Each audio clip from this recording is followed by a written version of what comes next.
Hat Marketing seine Effektivität verloren? Mit dieser Frage starten wir in die neue Staffel von Agency Live Deutschland bei Teamleader. Nur heute werden nicht wir beginnen, sondern Robin und Luis. Ihr kennt die beiden bereits aus der Folge mit Michael Farmer und auch heute wartet ein Special auf euch. Die beiden haben sich mit dem Marketingpionier Steve Harrison unterhalten und mit ihm über seine Ansichten zur Szene und den aktuellen Status quo gesprochen. Und in diesem Sinne geben wir auch ab an Robin und Luis. Viel Spaß beim Reinhören.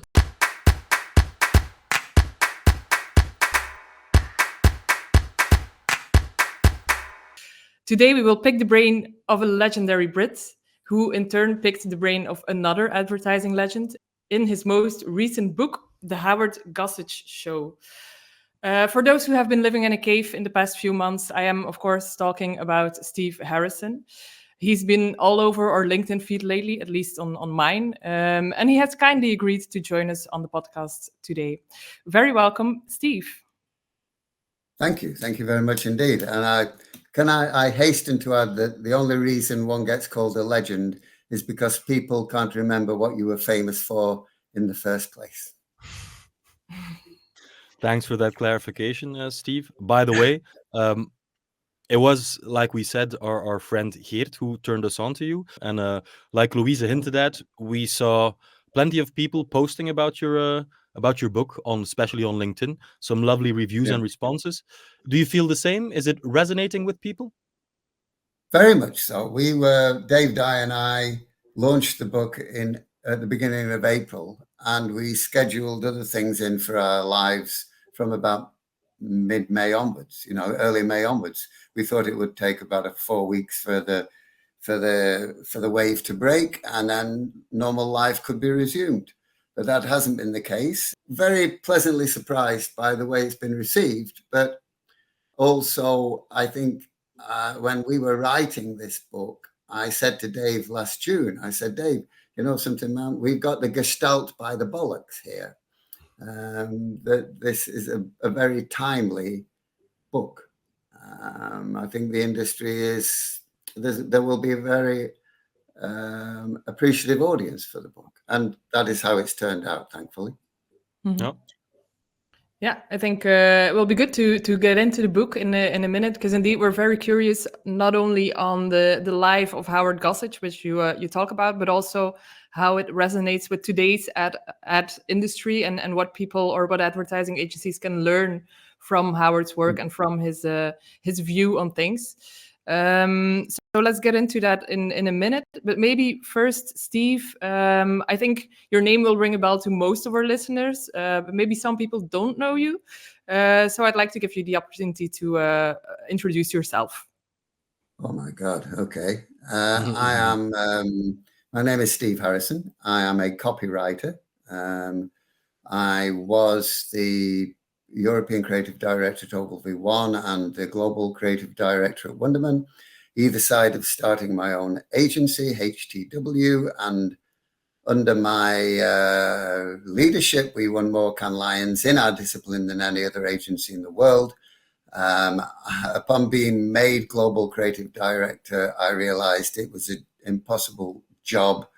I'd also sold my agency and become unmanageable, and I left agency life. And I've written books as a result, and been a commentator on the industry. I've also tried to help businesses with their marketing and their copywriting. So I've enjoyed doing that. So it continues to be an interesting, I don't know whether it's a career. I'm not quite sure whether I've had a career, but an interesting pastime.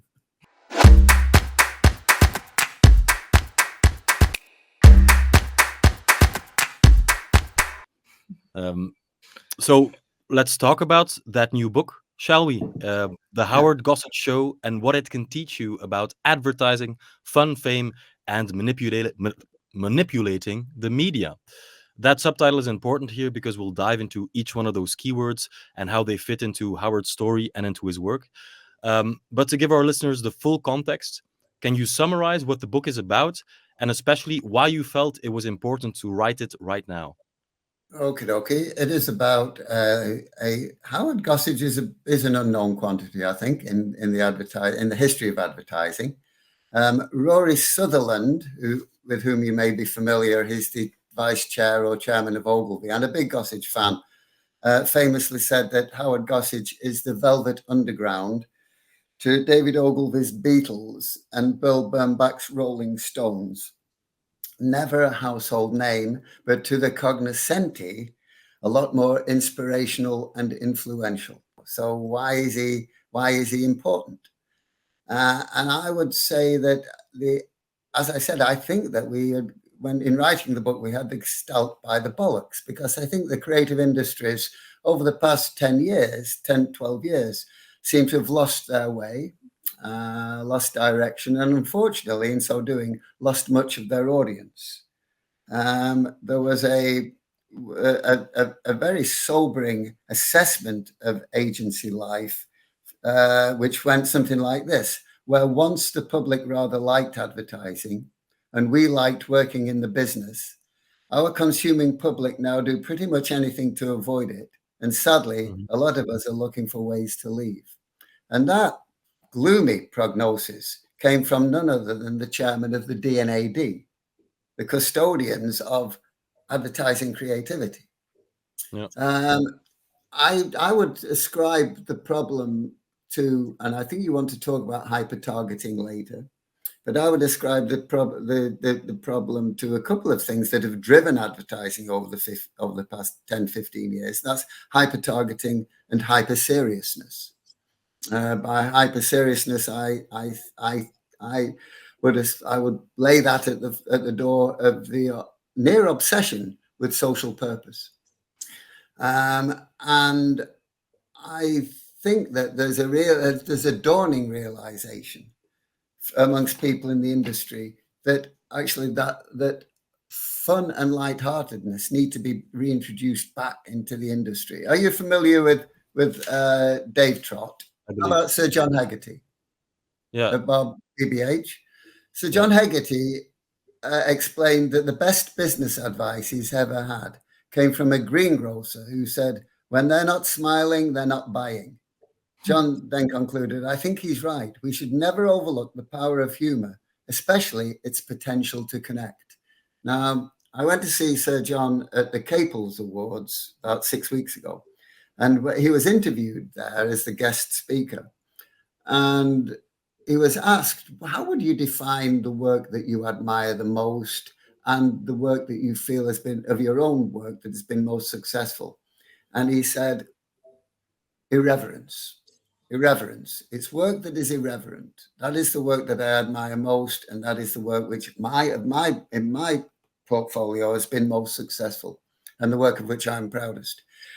And there is a sense that we need to we need to get back to what Howard Gossage taught us, and that is that we are in show business. Okay, It is our job to entertain, and advertising works best when it is entertaining and fun. And so that, I think, is one of the key reasons why this book is pertinent to today's advertising malaise, how it can address advertising's current malaise. Maybe a quick side question on the humor. How do you feel in that perspective about humor categories being introduced at award shows? Is it a good way to get humor and get fun back into the industry? No, I think the award shows are our institutions will hang on as long as they can to social purpose as the driving force behind the industry. And I think what it is doing, it is ring fencing humor, so that purpose can retain its hold upon the new definition of creative excellence. There's been over the past 10, 12 years, there has been a new definition of creative excellence. And it is one that has got to have positive outcomes for all. It isn't enough for the outcomes to be specific to the product, service, or brand that is being sold, and the customer who is buying that product service. It has got to have general positive outcomes for all, which means it's got to be about sustainability. It's got to, it's got to tick lots of progressive boxes. But that is the new definition of creative excellence, and it is one that's been foisted upon us, and one which you break ranks with that at your peril if you're in the jury room. Yeah. So ring fencing humor allows humor to be. Yes, we find that's important. It's very patronizing, condescending attitude, really. But okay, let's push that over there and let's get on with the serious business of depressing the shit out of everybody. We had a previous guest in a previous episode, a Dutchman, who said, he quipped, outside of Greater Amsterdam, nobody owns an aesthetic e-bike. Is there a sort of disconnect between the people making ads and the people consuming ads nowadays? We know the stats, don't we? I mean, in the UK, and I imagine that they're somewhat mirrored in Belgium and in Netherlands. But in the UK, the latest stats we have are 84% of the agency workforce is aged 18 to 40. 70% grew up in a household where the chief income earner was social group grade AB, which is the highest, most affluent social grade, whereas it's 29% in the modern mainstream. 63% had parents with a professional background. 88% have got a degree or an MA. And of our Black, Asian, and mixed ethnicity cohort, 69% were privately educated. So we have, regardless of the ethnicity, it's the same bunch of posh people with the same bunch of progressive values. Yeah. And so, yes, I do think that we are somewhat cut off. And we are not in touch, in tune with the people outside of the bike riding fraternity in Amsterdam. Mm-hmm. All right. So, in a nutshell, one of the criticisms or the criticisms that you post up are that, one, advertising has lost its effectiveness because it kind of refuses to really sell effectively. Two, that it's kind of lost its humor. It's as you described with one of your favorite adjectives, advertising has gotten po-faced. And thirdly, that perhaps there's a disconnect between advertising makers and advertising consumers.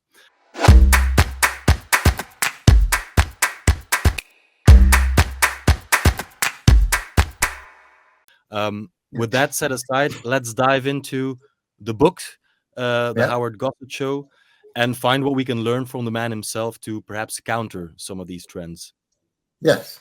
Steve, one of Howard's most famous lines is, people read what interests them, and sometimes it's an ad. Can you explain what he meant exactly by that? Of course, yeah. It is his most famous line, but I don't think people have quite grasped its full meaning. And it is this, that it isn't enough to do advertising that is more interesting than other ads, either your competitors or ads for other categories. That's easy because, as Howard knew and we all know, that 90% of all advertising is pretty ineffective anyway. Howard's point was that you should try and do advertising that is as interesting or maybe even more interesting than the material that surrounds it. So in his day, he would try and do an advertisement that was more interesting than the features or the editorial or the sports reporting or the weather forecast or whatever, the stuff that people actually bought the newspaper or magazine for. And in our day, it would be try and do things that are as interesting as out of home on television, and specifically do things that are as interesting or more interesting than the stuff that people log on to their onto the internet for. And that was the point. The other thing that he set out to do, I think, and that was another thing that Howard hit upon long before anyone else, and that the advertising was only the first stage in a marketing media plan that would engage and use all other unpaid media to amplify that message. So Howard's aim was to get the newspapers and the radio talking about the ads that he... Yeah, I thought I found it was very interesting to see in the book how Howard did so many things for the first time. He was the first to understand that, um, yeah, bad press is also press. For example, perhaps the most controversial ad in the entire book is the one for the beer brand that Yeah. casually in long copy asks its audience, "Do you think we should take away women's right to vote?" And I read it and I thought, "Ooh, that wouldn't fly in this day." But also in that day, it didn't fly, and that No. was the effect he Yeah. went for. Yes. It was for Rainier Ale. Now, Rainier Ale was a very strong beer, and they couldn't advertise Rainier beer for its strength. There were kind of restrictions on that. So what Howard and his team did, they said that this is a man's beer. It's a beer for men. And then they took it to the nth degree, as Howard always does. It's not for women. They don't like it. It's too strong for women. Women have got more refined and demure tastes than that. And then Howard then took it to the nth degree. Women have got refined and demure tastes to the extent that we shouldn't bother them with serious subjects like voting. And I think we should, the argument for repealing the 19th Amendment. And of course, he got demonstrations by the League of Female Voters, and they came and demonstrated outside the Rainier beer factory. And as usual, lots of column inches. Now, back in the day, I think most people realized that it was done provocatively, but with a tongue in cheek. But to this day, now, whenever I show that advertising, you'll see a hush falls over the whole of the audience. And suddenly people are recalibrating their view from 1 minute thinking Howard Gossage, what a guy, how really great guy, to I think we should cancel this fellow. So do you feel being provocative is the way to use the media to its full potential and to enhance your ad, or are there other ways to make use of the strength of media? I don't think provocative in a way of shocking people's moral sensibilities. I don't think that's a very good idea at all. And I don't think advertising ideal. I don't think advertising's role is to make people feel uncomfortable or to irritate them. I really don't. What Gossage did do was that he said things that were unusual and outrageous and fun, and kind of, what the hell does he mean by this? Like the Qantas ad, when he was asked to promote Qantas's new transcontinental airliner, and to come up with a name for it. His idea was to use advertising to ask people to name the ad, to name the jet plane. TWA had called it what did they call it? The Super Constellation, I think it was. Yeah. Lovely name, fabulous name, and had spent $1.5 million promoting it. And Qantas had no money at all, and they just ran a few trade press ads. And Gossage said, "What should we call it?" Kind of he enticed people to get involved by saying, "Be the first on your block to win a kangaroo." Now, it may seem off the wall and maybe possibly a little silly, but as Gossage said, what he wanted to do was to come up with a tone of voice, a manner of speaking which communicated the informality and the approachableness and the friendliness of an Australian brand. But he was talking about tone of voice years before anybody talked about tone of voice. And when he was describing that campaign for Qantas, he was talking about positioning Qantas, as opposed to TWA, for example, or Pan Am, or any of the big chest-beating big airlines. He was positioning Qantas in a way that was uniquely Australian, long before Jack Rees and Trout came up with the term positioning. So there was always a commercial, certainly a hard commercial business intent behind what appeared to be wild and wacky and bizarre, iconoclastic, irreverent campaigns. Mm-hmm.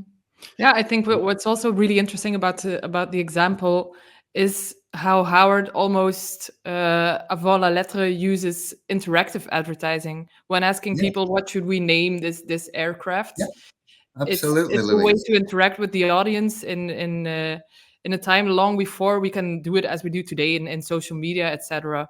Well, he wasn't the first person to use coupons, of course. Coupon advertising was used by mail order people and direct response people, but always to generate a lead or generate a sale.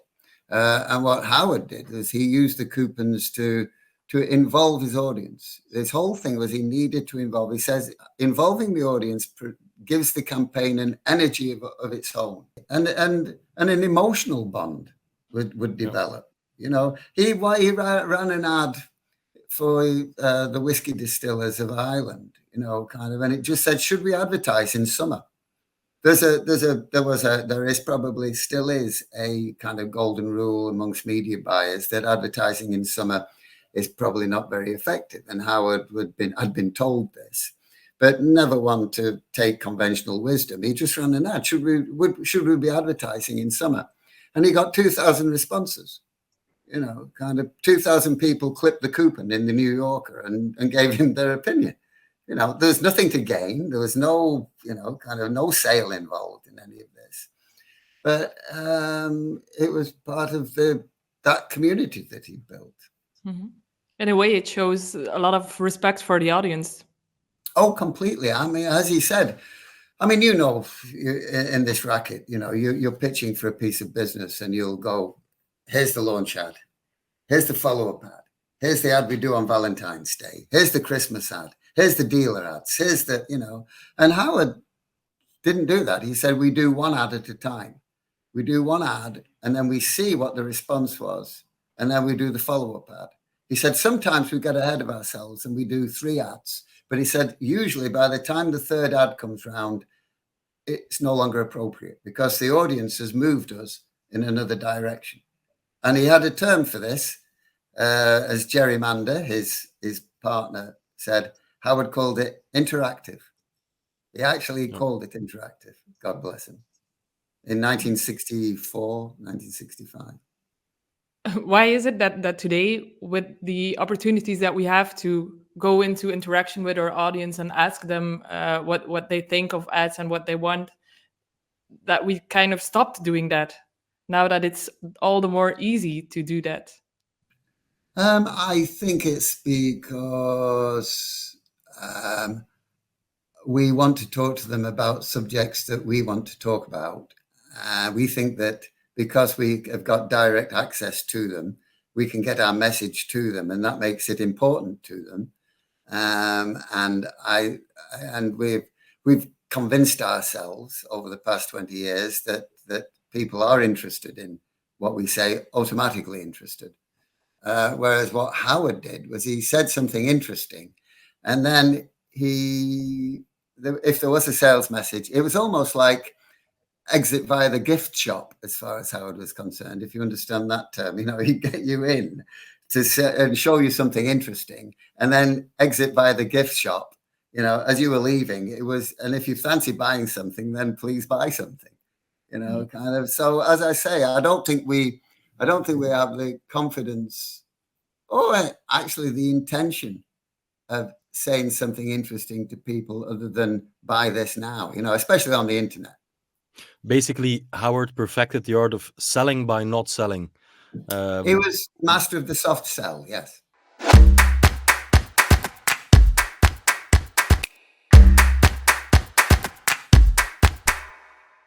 Perhaps let's move this conversation along, Louise, unless you have another thing to ask. So basically what Howard did was he emphasized fame, that brands should be well known, not only by their buyers' audience, but just by the general public. And he claims that advertising's role is to make brands famous. This is kind of like contradictory to the current way where ads are approaching their consumers, which is hyper-targeted digital ads. What's your opinion on that situation?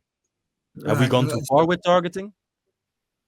First off, I think just to clarify the whole thing about fame, it was Jeremy Bullmore, who was a contemporary of Howard's.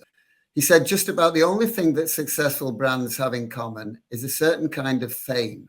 For most human beings, fame not only holds a powerful fascination, but bestows an incalculable value on anything that enjoys it. Okay. And Jeremy's point was that your advertising, everybody wants their advertising to be seen by their target audience. But the trick is to have your advertising talked about by people who will never buy your product or service, will never be interested in your product or service. That is true fame. When the general public are talking about your advertising, then that means that your brand has become famous. Okay. And Howard definitely did this. If you go through the ads in the book, you'll see that he made Qantas Airlines famous to people who would never fly in their lives. He made Rainier Ale, as we talked about with the Votes for Women campaign, and the Irish whiskey distillers. He made them famous to people who are teetotal, you know. He made Rover Cars and Fina Petrol famous to people who never drove a car, okay? And that, I think, is the essence of fame and successful advertising. Now, I said at the start of this talk that the industry has been driven by two forces in the past 10, 15 years. The one is hyperseriousness, and I talk about social purpose in that way, but hyper-targeting. And the idea that big data can direct an ad at me. I'm sitting on the can, right, on the toilet, and you can send a message to me just as I'm reaching for the Andrex toilet tissue and tell me that I should be buying Who Gives a Crap toilet paper.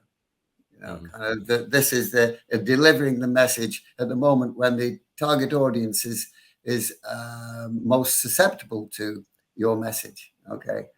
Now, I think that the proof of that is that I think that is wrong on two counts. The first is that we've abandoned idea and creativity, and it's been trumped by timing and offer. You know, kind of the hyper-targeting, that the timing of the message and the offer you can make trumps creativity and idea.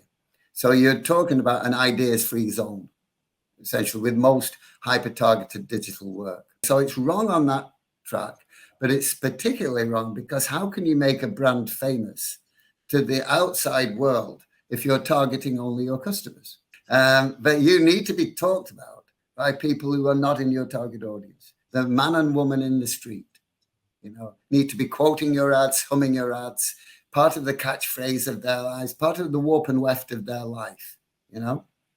And it's interesting in the UK that we don't have ads. Over the past 10, 15 years, we haven't got anything, I don't think, that has landed in culture in the way that ads used to when I was up until the turn of the century, because I think of the emphasis on hyper-targeting and on hyper-seriousness.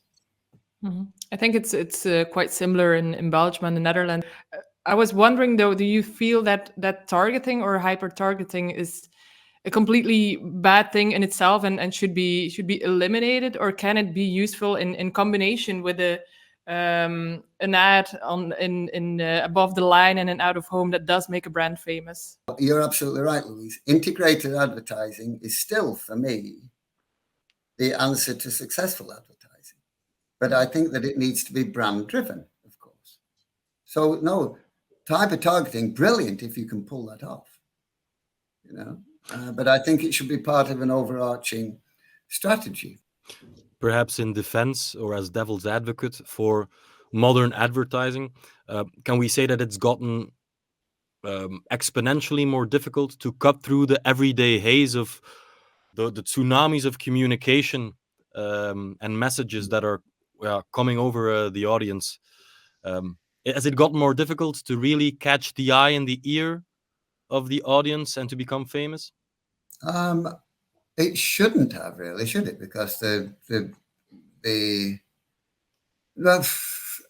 don't know. I've got some research, and it's in a different file or whatever. And there's a neuroscientist who tells us that the brain. We talk about overloading the brain, you know, kind of, and eventually we just get too full of information. But in order for us to remain sane, we actually cut out. We have a very good filter for cutting out crap, What we do notice is stuff that is useful to us, or unusual. Another one of the things that Howard pioneered, not just making your brand super famous, but also the cult of personality itself. Oh, completely. I mean, he did his best ads for himself. I mean, he was a showman. He was in show business. Was Howard. Which again is fascinating. How his whole approach to everything was to entertain people. Did it drove him mad trying to achieve that. He worked so hard. He would go up to his attic in the firehouse and lock himself away for days on end, and became a horrible man to work with, sustained by cups of hot chocolate, whiskey, and Gauloises cigarettes and pep pills. And Alice Lowe said he was a horrible person to work with. He really bad-tempered person. He took it very, very seriously. Although they are like many funny men, he actually took his craft extremely seriously.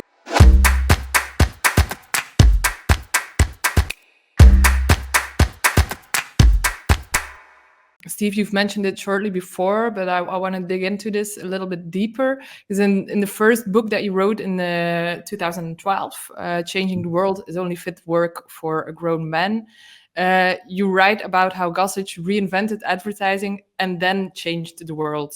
Yeah. How do you feel that differs from the current approach to purpose in the industry? Well, quite frankly, Louise, Howard did great cause-related work. The work that he did, which was changing the world, was charity and cause-related work.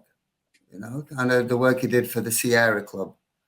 The Sierra Club was a charity, and he did magnificent work there, stopping the damming. His idea with the use of coupons and creating feedback loops stopped the damming of the Grand Canyon and the flooding of the Grand Canyon. And the ads he did subsequently, protected forests, pine forests, So, but you will not find, now social purpose is the usage of commercial clients for social purposes, for the social good. And Howard did not use his commercial clients for anything other than selling their cars, their petrol, their whiskey, their beer. What's your personal favorite Gossage ad, if I may ask?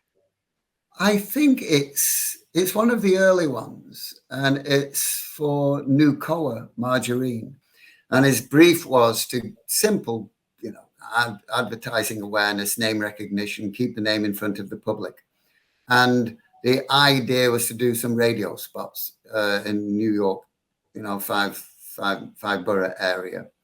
But what he did was he actually hired a pilot to signwrite Nucoa above the skies of Manhattan on the Monday, the Tuesday, the Wednesday, the Thursday, the Friday, and ran a full page ads in the New Yorker beforehand, saying that this signwriter had never done it before. He'd never actually signwritten before. He was a crop sprayer from the Midwest. But hey ho, he's going to try his best. And there will be daily radio bulletins explaining his successes, and go with him. So this full page ad with no mention of Nucoa, but saying that this whole gig was taking place. And of course, the signwriter misspelt Nucoa on Monday, and the radio spots, supposedly advertorial. They weren't spots. They were dressed up to sound like news footage. Mm-hmm. Reported on this. Tuesday he gets it wrong. Wednesday he gets it wrong. Thursday he gets it wrong. So by Friday, the whole of Manhattan stops at midday to see whether Dudley, as he was called, would finally get it right. And you see, kind of to everyone's absolute delight, he actually spelt it right. And by which time the radio stations, the newspapers are all over it, to everybody's hilarity and satisfaction, apart from Nukoa, who fired him because clients being clients, I don't think he'd told them actually what was going to happen. And of course, clients don't like their brand name being messed around with. Yep. So I think something out of nowhere, kind of that he was an entertainer. You mentioned that the advertiser actually fired him for this work. It makes me wonder if brands today, if Howard was alive, would hire him with his controversial ideas and his different way of approaching things. Well, there's a couple of ways of looking at that. Howard would only deal with the chairman or the CEO. He said, I don't want to deal with people who can say no, or I don't want to deal with people who can't say yes, who can, they're free to say no, but they can't say yes. Okay. So he would only work with, if possible, with the president or the owner of the brand, So he's built up great relationships with them. But the other thing is that I think that there's that this is an observation about the UK, that creative directors, I was fresh to the industry, had that charisma about them whereby people would trust them. Clients would be slightly in awe of creative directors. And I do wonder whether we've lost that cavalier creative lead like we used to have.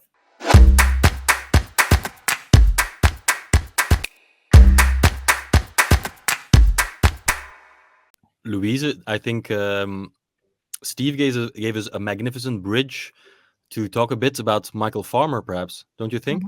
Mm-hmm. Because you completely agree? I completely agree. Thank you for that, Fantastic. Steve. Yeah. So a while ago, we had a man in our studio, or remotely, called Michael Farmer, an American gentleman who talked about how, quote, the agency industry is broken, unquote. Right. After hearing you talk about the issues in the industry, I wonder, do you agree with Michael, or is it not at all that bad? Look, I know a hell of a lot about Howard Gossage, and I think I know quite a lot about the general directions the industry has taken over the past 10, 12 years. It's hard not to be aware of that, I don't work in agencies, and I don't have an informed view of whether that is the case. I think that we've lost all confidence in ourselves, and I'm not sure that that's because clients have lost confidence in us or clients are sensitive to our lack of confidence. But I think that one of the things that we could do to rectify this is to have an all-out advertising campaign on advertising's value to clients in commercial terms. And I think this is something that we've neglected terribly over the past 10 years. And I think that the agency model is broken because clients can't see our value. And we've done nothing to enlighten them. Nothing. So that, I think, if the agency, if it's broken, it's simply broken as a business because people can't see the business purpose in it anymore. Clients can't. So they treat us badly, and they don't pay us, and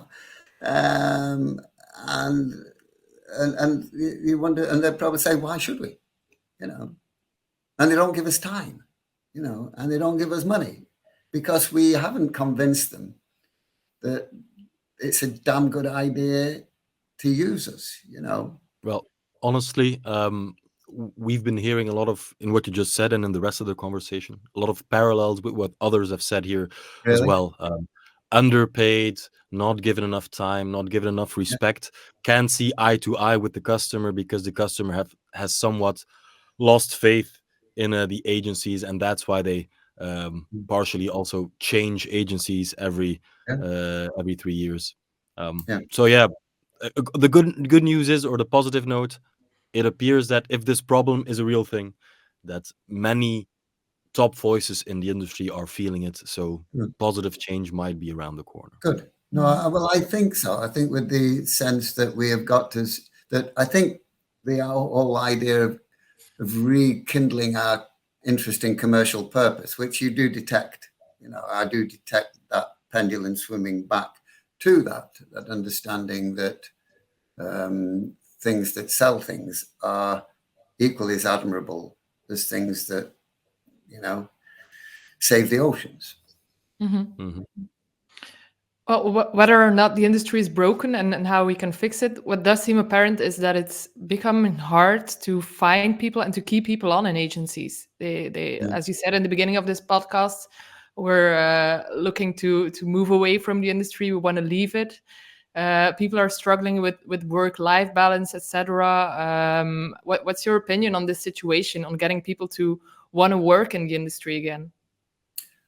Well, I mean, the first thing is that you start doing work that is entertaining, you start doing work that people hum and quote and becomes part of, that you grow up with, and you say, I want a bit of that, I want to participate in that industry. Gaming has no difficulty finding recruits, the gaming industry in our country is massively booming, and there's no difficulty because it's part of people's lives, and we've got to make so it would the first step would be to make advertising that people like, how to attract people to it.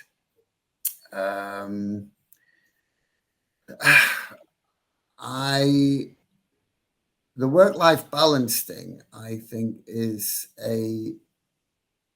I don't think that people will be attracted to an industry because it has a good work-life balance. I think they will be attracted to an industry that will make them famous and quite wealthy, and I think that I think the work-life balance thing is a bit of a problem. Generally, in my country, work is now regarded as what would you say? It's an intrusion, a necessary evil, something that stunts your personal growth, kind of limits your happiness. That's something that impinges upon your real life, and I think that this sense of a reluctance to encourage people to throw themselves into their chosen profession results in the fact that, again, I talk to quite a few creative directors and they say, or managing directors more than anything, and they say that they're achieving 7 out of 10 at best, right? As far as the creative product, we're getting a lot of 7 out of 10s, but I don't know, we're not getting any 9 out of 10s. And I think you get 7 out of 10s, and this is probably going to go down like a cup of sick, but you get a lot of 7 out of 10s when the creative director or executive creative director can't say, this isn't good enough, go back and do some more. And I want to see it by tomorrow lunchtime, which is, and it's like, oh my God, how you can't say that to people now. So the creative director who's got to pitch the following or create a presentation the following afternoon has got to say, that's all right, it'll do. Because they know they can't call upon their staff now to come back at lunchtime with something better, because it would impinge upon their work-life balance, kind of. And, I think that any great person I ever worked with never did 40 hours a week, then the really good ones, generally, their work and their life were indiscernibly linked. So your work and your life, you derive your enjoyment, your sense of personal satisfaction from the thing that you do during the daytime. It becomes who you are. And whether that is limiting to people, whether that inhibits personal growth, I don't know. I don't know. What do you think? Guess it depends who you are. I asked Reinier Steures, Louise, a guest in our previous season of Agency Life, something about work and work-life balance. And I remember very well that he answered somewhat quizzically, like, what do you mean? I'm doing work all the time. If you love what you do, then you can't stop doing it, right? And I guess that's the mentality that you would have to be successful in the long game of this agency life. Yeah, perhaps. Yeah. I just think it's very difficult to produce consistently. You've got to be brilliant to consistently produce very good work 40 hours a week. So to do great work quickly is something that is probably the province of hugely experienced people.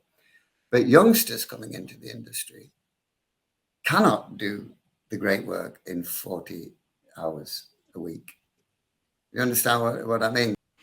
And in order to work these long hours and long weeks, the youngsters will have to have something to look forward to, like you say, some fame, recognition, wealth somewhere down the line. Yes. Otherwise, without the success experience on the other side of the rainbow, nobody will put in the work to become truly great, and it's a vicious cycle, I guess. Yes, of course. Of mediocrity. No. Yes. I believe some of the things that you mentioned, like looking at work-life balance in a different way, but also what you mentioned earlier about emphasizing the value of the industry towards our clients, are all ways in which the industry has to change and make some bigger shifts. I was wondering though, for our listeners, what are maybe some smaller, some easier steps they can take starting tomorrow to change things around? Well, for me, I think that this advice actually would help recruit new people, better people, would help with the work-life balance. And that is that I would drastically reduce the role that HR play in an agency.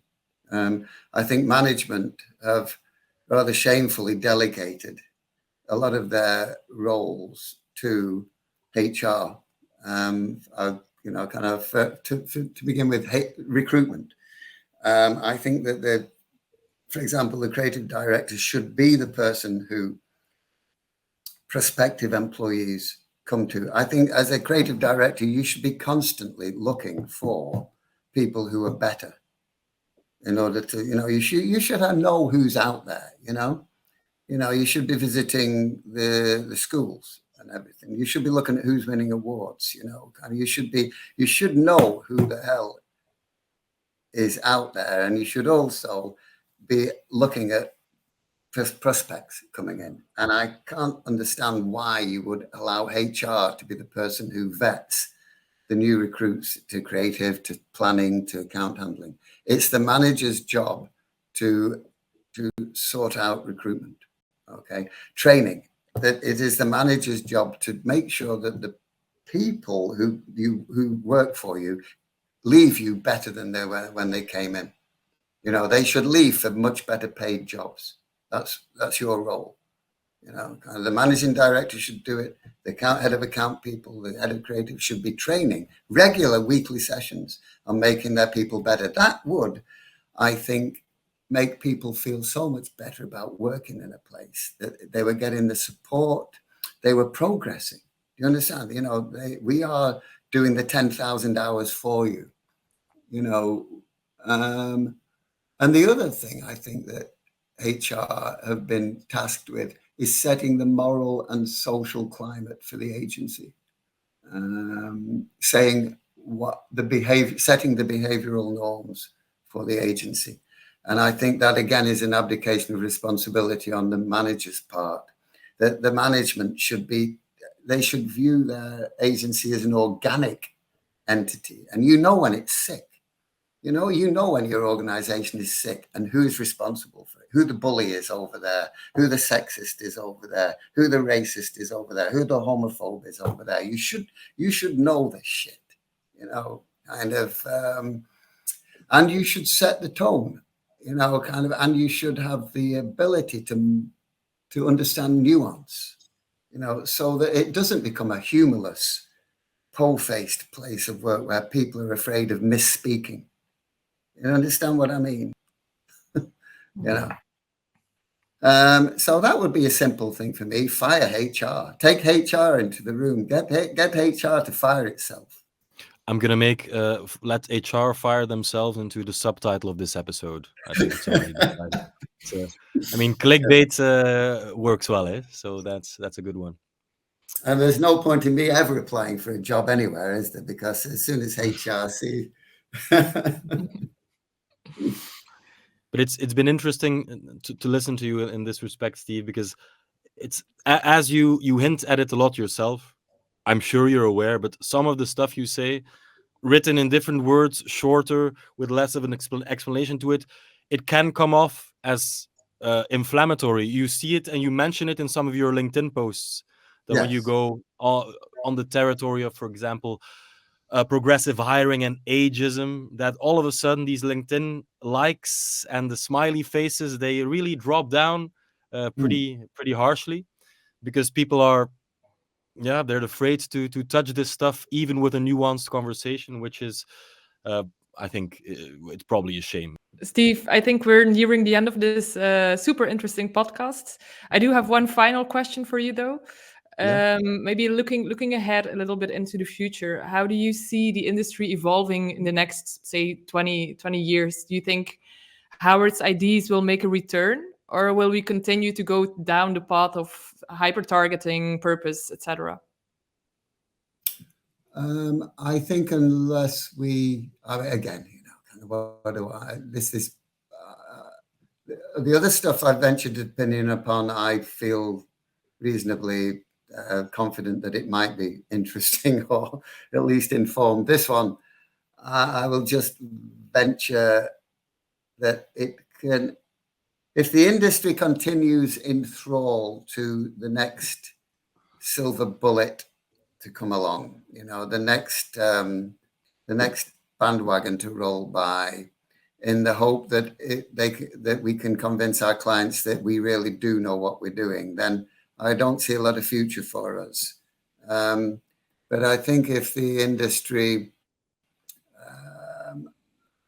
gets back to, and I do think, if the industry accepts that its role is to build brands and sell things, and that it can add value to our clients by building brands and selling things for them, then I think from that will proceed a different outlook, a more pragmatic, a more business-like, a more commercially oriented outlook. And it will stop looking for native advertising, influencer advertising, AI, kind of every 2 years something new comes up, and just close the door on the next MarTech salesman who comes around.